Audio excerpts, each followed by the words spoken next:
Okay, ladies and gentlemen, thank you for joining us. We're going to get started. Please stop talking, turn your attention to the front.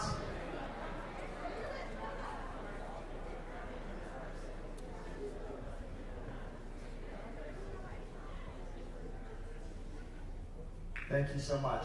Hey, class of 2023, it has a good ring to it. We are happy to have you with us this morning. We have some important information. Dr. Ward and I have been talking actually for a couple of years about this. We want to talk to you today about two things. The first one is about Act 158 and graduation requirements, so I want to make sure everybody is very clear about this. Our information has evolved a little. It'll probably continue to evolve as the state rolls out this new model. The state, when I say the state, I mean the Pennsylvania Department of Education, has rolled out a new model for students to meet graduation requirements. So we're going to talk about that. That's the primary focus of this. Second, I have a few slides about PSATs because virtually every person in this room took their PSATs, and the PSAT scores are available. Hopefully your senior score. We have access to them. We've already seen all your scores, but individual student score reports are available to students as of last Tuesday or Wednesday. So we have those, and you have access to those, and we want to talk to you about what that means, what that data means. So we'll take care of both of those things. So lots of information in a short time. So I appreciate you staying focused, staying with me. This has enormous consequence for you. What we're going to talk about, especially this first half, enormous consequence for you. All right, so we're talking about Act 158. Here's something, oh, it's the class of 2022. I messed up on the first slide. It's for the class of 2023. This was originally supposed to start with the class of 2022. So at one point, that slide was correct.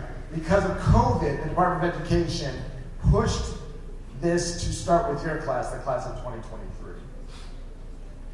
All right, so here's what we're going to talk about in terms of Act 158 and the entire presentation. We're going to talk about what Act 158 is and how it will affect you. And it will, because it's a graduation requirement. We'll talk about the 5 pathways. I have a handout, but I'd like to, we'll give that out when we get to that time. I need you to know what you need to do now and what you need to do moving forward. A couple little things there. And then we'll talk a little bit about PSAT scores. So, we're talking about Act 158. Pennsylvania adopted a new graduation requirement system. It is called Act 158, signed into law October 24, 2018. Now, when it was signed into law, it was signed into law with the intention of starting with the class of 2022. You are a different audience. It had to push to 2023 because of COVID and the disruptions with schools and their understanding that it would be incredibly hard to roll this out in light of some of the things that happened with COVID. Act 158, the intention was to say we have to have pathways to graduation that are not related to the Keystones. That's the intention, to move away from Keystones as a graduation requirement exclusively, to have alternate pathways to graduation that don't include Keystones. Now, at Northeastern High School, for the last probably 10 years, we have, since Keystones have existed actually, we have had a graduation requirement of passing the Keystones or a local assessment.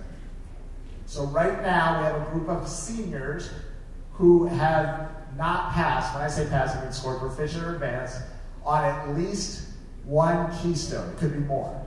And in those circumstances, those students, because you only take your Keystones through the spring test administration of 11th grade. So you stop there, right? Even summer doesn't count. So, and I say 11th grade, I really mean your 3rd year in school. So your 3rd year in school. We only test through, anything after that doesn't really count for anything. So we don't test kids in the summer between their junior and senior year or in their senior year at all. So we have some students who are seniors and haven't passed a Keystone or more than one Keystone. In those instances, those students right now will take a local, what's called a local assessment. Local assessment means we get to decide what the assessment is. The local school district gets to decide what that assessment is. This year, it's a modified form of the CBT. Yeah, we use the CBT. In other years, we've used study outline assessments and stuff. So we create an assessment that allows students to demonstrate their proficiency outside of the Keystone. We have been very successful. We've never had a kid not graduate because of that requirement. We're not going to have to do that anymore. Because the state no longer has that alternate assessment, local assessment option. That's no longer a thing.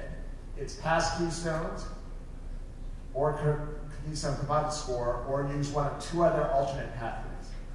You are the first class that will graduate using Act 158. You are the first class. So the seniors still have the old system. You guys will have this new system where we have to have the Act 158. So you'll all have to satisfy Act 158 standards, complete at least one pathway to graduation, and that's what we'll talk about. That's why it's so important. That's why it's so important for you to hear this today. One other thing is Act 158 requirements do not supersede. They don't eliminate local graduation requirements.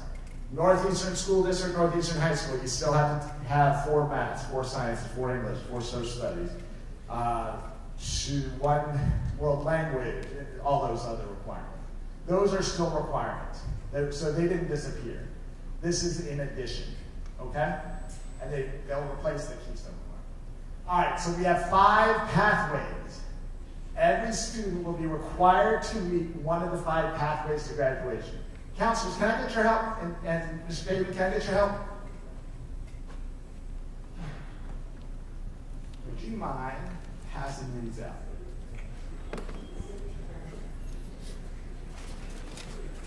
Or you take that section over there.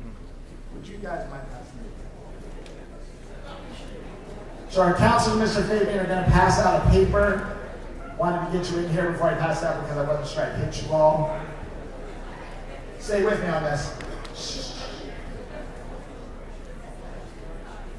We have 5 pathways to graduation. Only 4 of them will apply to you. One pathway is specifically reserved for kids that go to what they call CTCs, what you would call VOTEC, or York County School Technology. So we actually have 4 pathways to graduation, and the paper that the counselors and Mr. Fabian are handing out detail those pathways. So I'll go over those with you. That paper provides a nice graphic to help you understand this. By the way, I will put the slideshow on Schoology, and I will send it to families. I'm hoping to do it by the end of the day. I'll put it on Schoology so you have access to it, and I'll send it to families. So as you're looking, just a quick summary is on the slide. Pathway 1 and 2, performance on Keystone Exams. It has to do with Keystone Exams. Pathway 3, ignore it.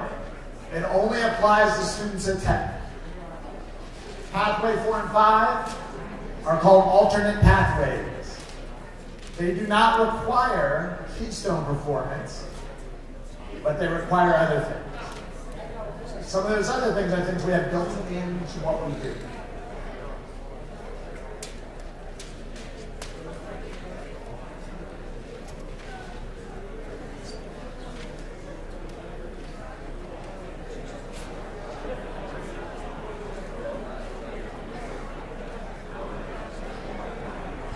Give us a minute to get the papers out. It'll be a little bit easier to follow when you have the paper.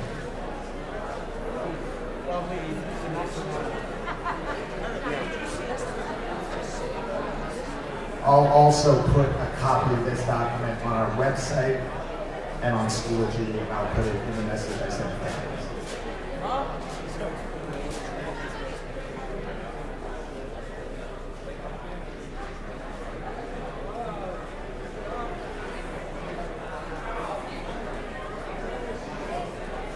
All right, ladies and gentlemen, while we finish up, turn your attention to the front. Stop talking. We'll be done in just a moment here with this first part.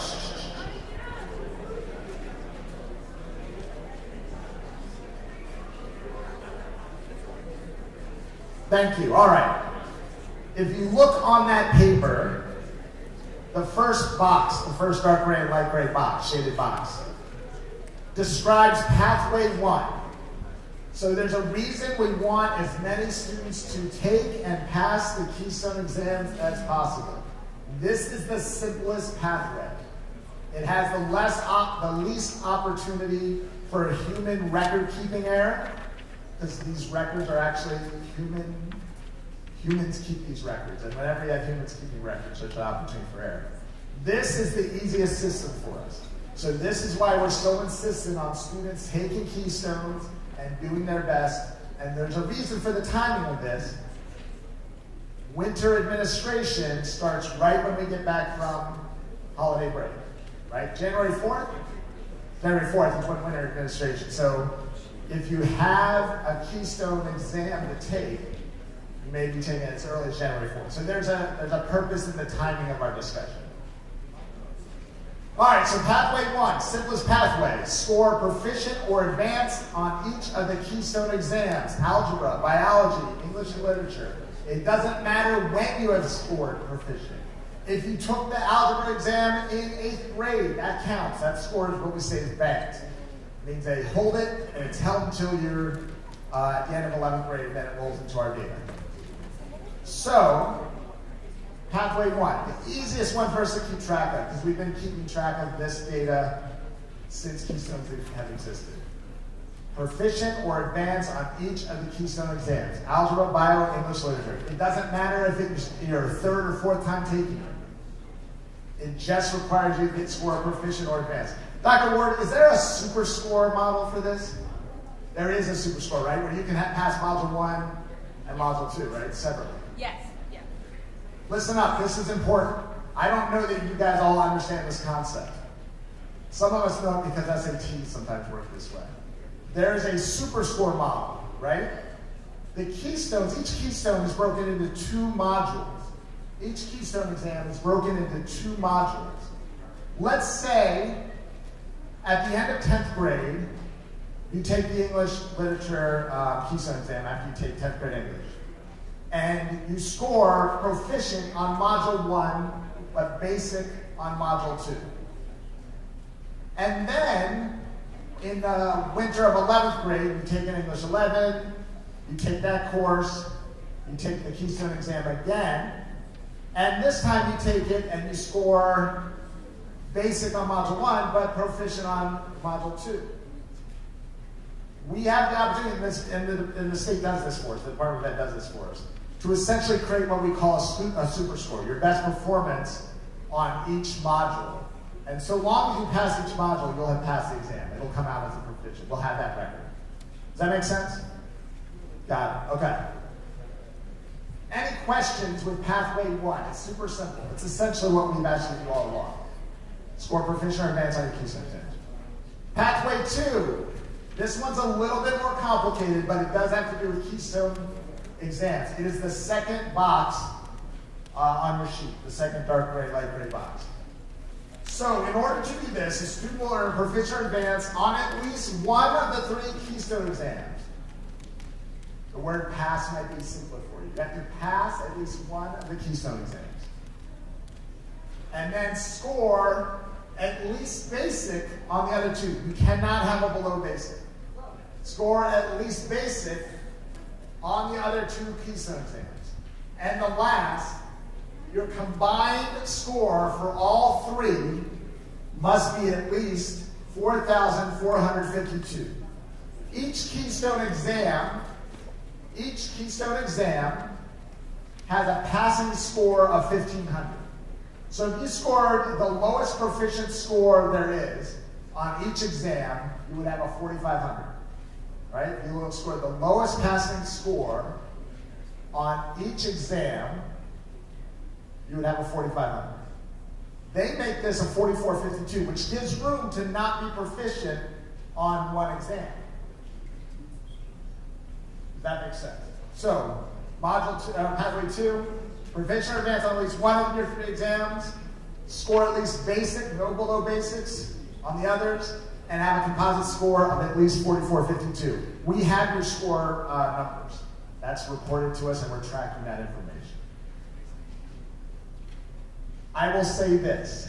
It looks like better than 80% of the junior class will meet the requirements, the Act 158 requirements, between pathway 1 and pathway 2. Is that right, Dr. Ward? Yeah. It looks like better than 80% will meet the requirement with pathway 1 or pathway 2. And that's what we want. They're the simplest ones to do. They're the easiest ones for us to track and make sure you get done. Do you want to say that if they've already met the 4, 4, 5, 2, I'm not pulling them? Oh, good. Here's an important detail. Dr. Ward wants you to know this. As we identify folks to take the Keystone exams, either based on their not having passed one or taking a course now, that Keystone course now, she is not pulling you to participate in Keystone exams if you have already met that pathway requirement. So let's say you passed English and you did well. Let's say you got an advance. But you were basic on algebra and biology. But she already has the data. Dr. Ward tracks this. She has the data and knows that, oh, you were basic on 2 exams, passed 1 exam, and your composite score is over 44.52. She is not pulling you down to retest. So she's already looking at that data and using that data. But if you did not, if you're not in the pool for, if you've not met pathway 1 or 2, she's going to have to come down to give it a shot. Because these are the easiest ways for us to get you to meet the requirements. Does that make sense? All right. So if you've already done this, you're not going to take new Keystone exams. You will not test to the winner if you've already met this. We're going to focus our energies on those who haven't met. I skipped pathway 3. Pathway 3 is not important to us. It's what applies to VOTEC. It is on your paper. I think it is in the far left as you look to it box. Ignore that. It applies to keep with tech. There are a couple minor little details on that sheet that have since been updated. I'll hit those quickly. I know there's a lot of data on this sheet. Your sheet is probably a better way to understand it, so let me grab the sheet quickly. Pathway 4, an alternate pathway. All right, so you didn't meet pathway 1 or 2. You didn't pass all your Keystones, and you didn't do well enough to hit that composite score pathway. That's okay. Some people are good test takers. Some people struggle with that. We have pathway 3. I'm sorry, 4. And they call alternative assessment. At the bottom, vertical-oriented boxes, we are looking at the middle box, alternative assessment pathway. And I like the way they laid it out here. In the alternative assessment pathway, you have to do a couple things. Move that back. Sorry.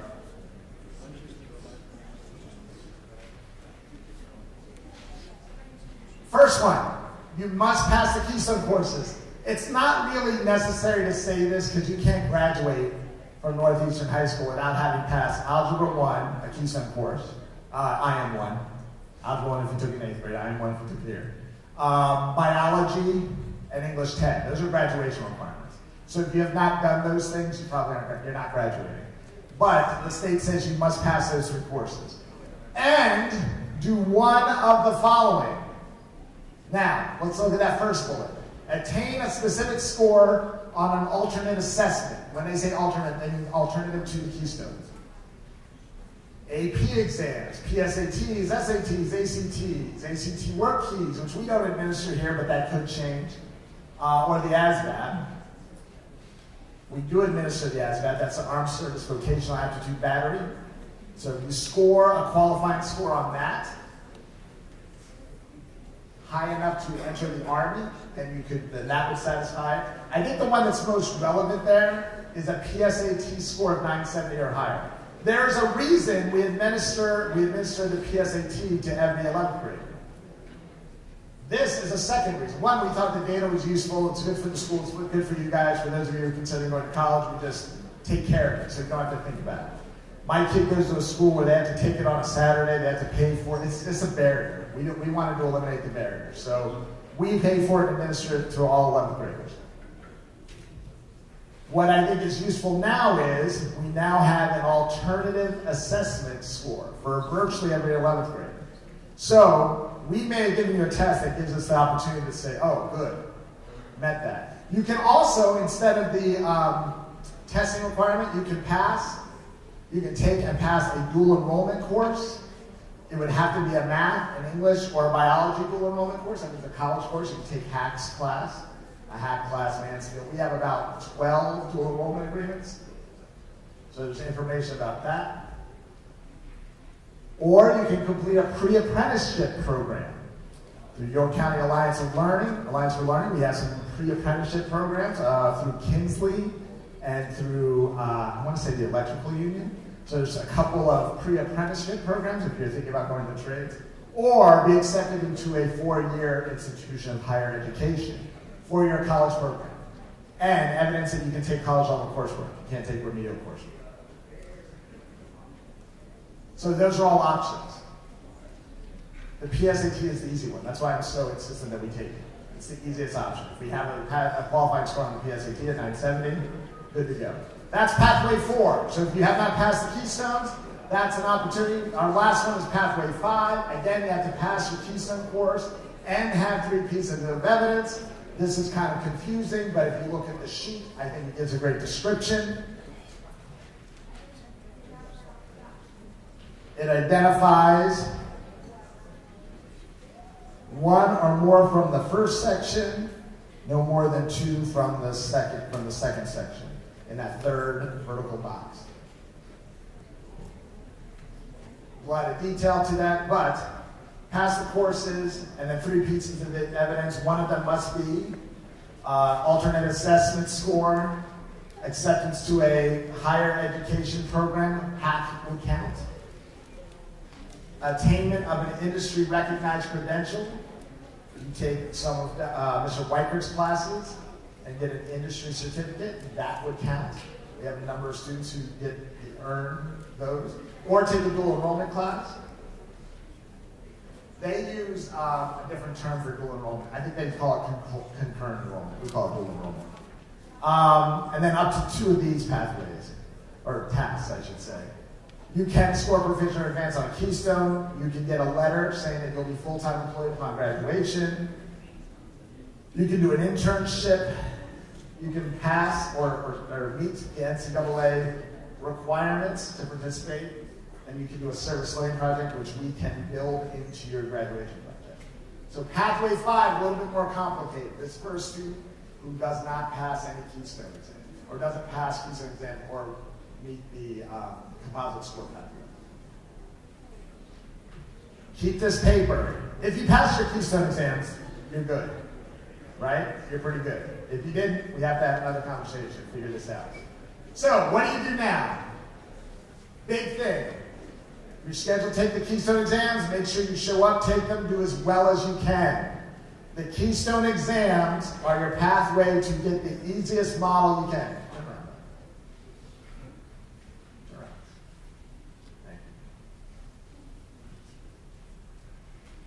A reminder for opt-outs. If you opt out of Keystones, and there's still a religious exemption opt-out. That still exists. But if you opt out, it does not opt you out of Act 158 requirements.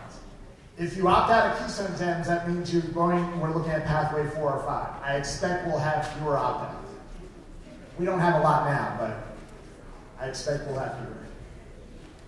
If you know you have not met the required scores on Keystone exams to graduate, I suggest you start looking at those alternative pathways, making sure you've handled your business.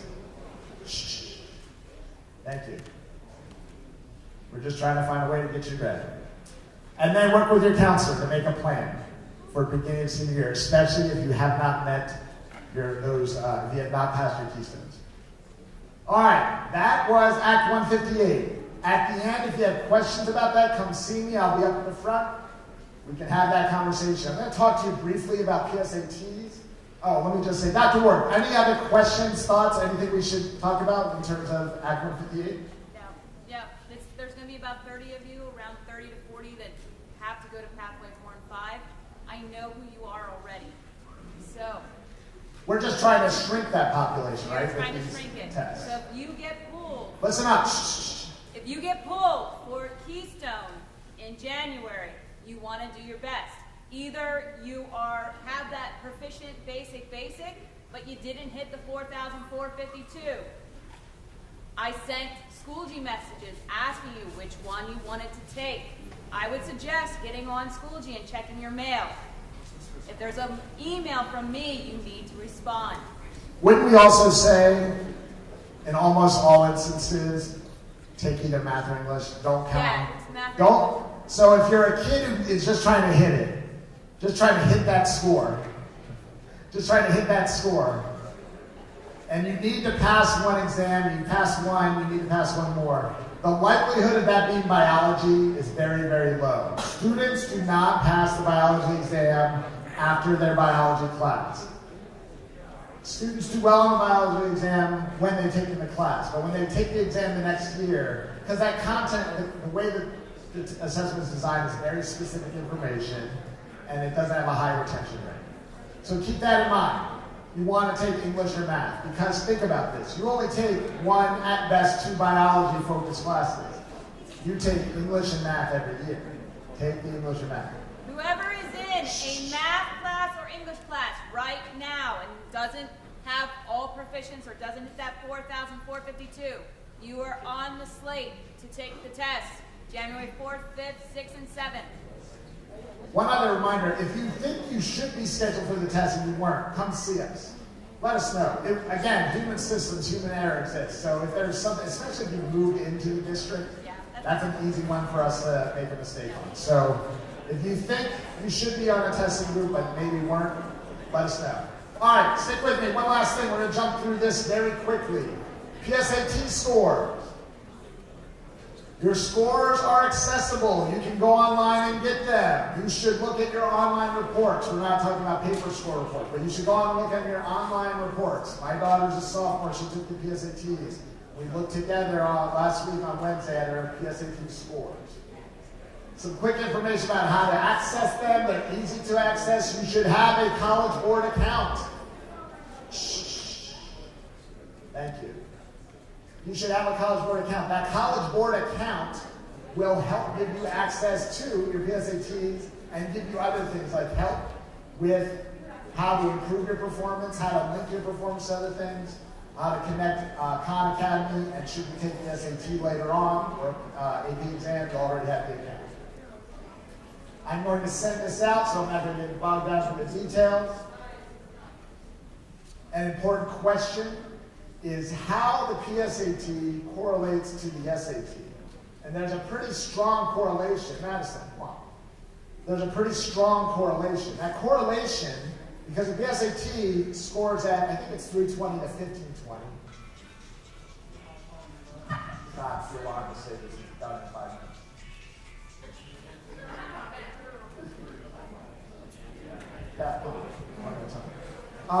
So there's a pretty strong correlation. That correlation, we can predict how you'll do.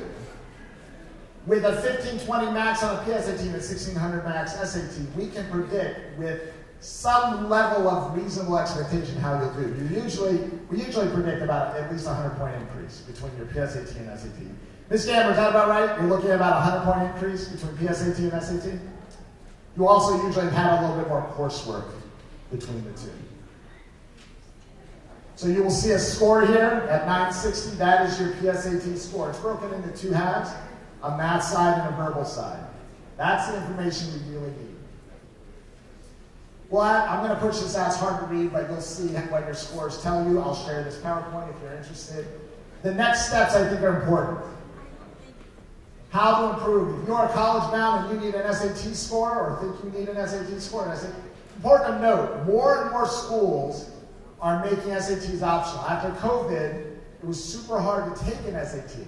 A lot of schools did not even, there were states that were closed. They weren't hosting SATs. In fact, when we would host the SAT, we would get tons of kids from Maryland who were coming out because the schools were closed last year. There was no opportunity for those kids to take an SAT in Maryland, so they would come here. So if you're at a school that requires SATs, pay attention. If you're not certain, sometimes the SATs can really help you, right? So keep that in mind. So you want to keep taking hard courses to prepare you for the SATs. You want to connect your scores. I'm going to hit that slide in just a second with Khan Academy. You should practice for the SATs if they're important to you. You should register 11th grade. You want to take your first SAT, if you're taking them, in spring of 11th grade. We host the SATs here in our building in March or April? March. We host the SATs in March. You can register now for that. It is not free unless you have a fee waiver. Ms. Gamber, how do fee waivers work?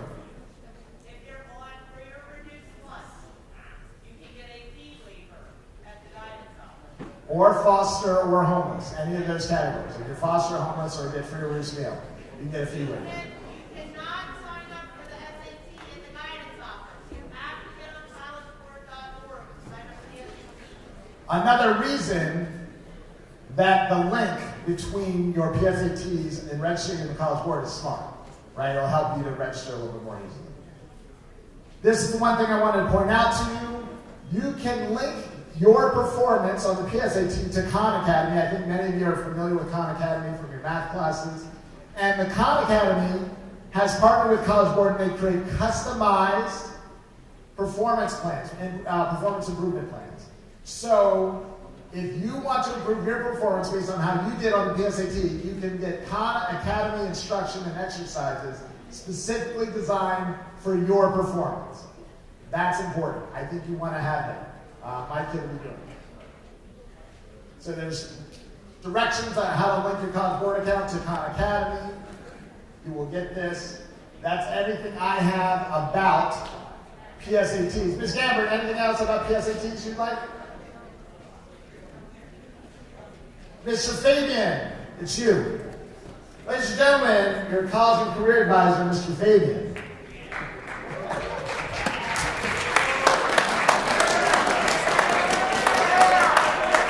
Thank you. Don't worry, I'll try to make this as quick as possible. I try not to speak too much anyway. So right now, you guys are juniors, obviously. If you're thinking about college and career, right now it's the time for college and career exploration, so there's really not any urgent deadlines as of right now, but if you're planning on college, right now what you should be doing is making your list of what colleges you want to visit. If you need any help with that, just let me know. Pretty easy stuff. Let's see. I know I wrote everything down on my phone as Mr. Gay was talking. Let's see. Oh, and also applying for scholarships too. If you're going to college, you can apply for scholarships literally any time between now, senior year, and even as a college student, you can go for scholarships. Keep that in mind. Also, come to me if you need any help with that. I do post scholarship bulletins on Schoology. I also send them out via email. If you haven't gotten any of those, I don't know how, but just let me know. I can send them to you. If you're interested in the military, do reach out to me because I can get you in touch with Sergeant Gibbs. He's the short military recruiter guy that you see come in a bunch of times. If you have not spoken with him and you're interested in the military, please come to me just so I can give you his info because he will help you. Other things. Oh, also for SAT registration, I know Mrs. Gamber said that don't go to the guidance office for that, but if you need personal help just going through that for registration, I can help you with that, just so you know, with registering. I've done it before. Another thing, juniors, you should be doing is just keeping your grades up, especially if you plan on going to college. If you have other plans that's not college, then you're fine. You're smooth cruising right now. Like, you don't really have too many urgent deadlines, so you're doing great. Otherwise, if you have any questions or you want to meet me for whatever reason, just reach out to me on email or Schoology. That's it. Thank you, Mr. Fabian. Hey, he is an enormously helpful resource as you do your college and career planning. Listen, if you have questions about Act 158, please see me. If you have questions about PSATs, Ms. Gamber's here and Mr. Fabian's up here too. I'm happy to help. Have a good morning and afternoon. You're off to period 3.